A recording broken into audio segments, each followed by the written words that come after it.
Time now for Pole Position. Hala. Well, we continue with the topic of Copenhagen. This week, Chinese Premier Wen Jiabao says China isn't afraid of supervision. Instead, Wen said China will take the necessary domestic measures to ensure full transparency over the implementation of its emission reductions.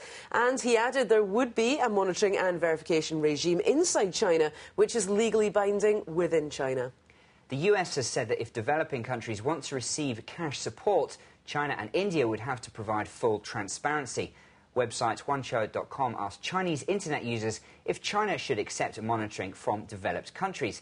Now, just 15% said that would be OK, while a massive 85% said it would be unacceptable. Now, as you can imagine, lots of comments on this. One user saying, I think if developed countries can provide money and technological support, China should accept climate change monitoring. China has already made a promise over its emissions cuts, and it's not afraid of allowing monitoring. That's right. Another person saying it's ridiculous that China's emission reductions should be monitored by developed countries just because they give us money.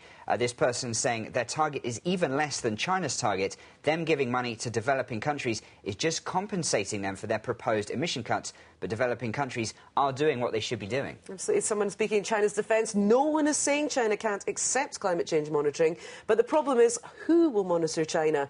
We need a fair and balanced monitoring system. Another person saying monitoring is just an excuse for not providing money, even though China accepts monitoring from outside. Developed countries will make trouble in China in various ways, and this person says they'll find an excuse not to pay China the money that they're promising to pay. Yeah, one final user saying China can't accept any monitoring. Developed countries should question themselves instead. The current global environmental problems were caused by them when they were developing their economies. They need to take full responsibility for climate change rather than act as a referee. Well, do stay with us. BON News continues with Straight from the Street up next.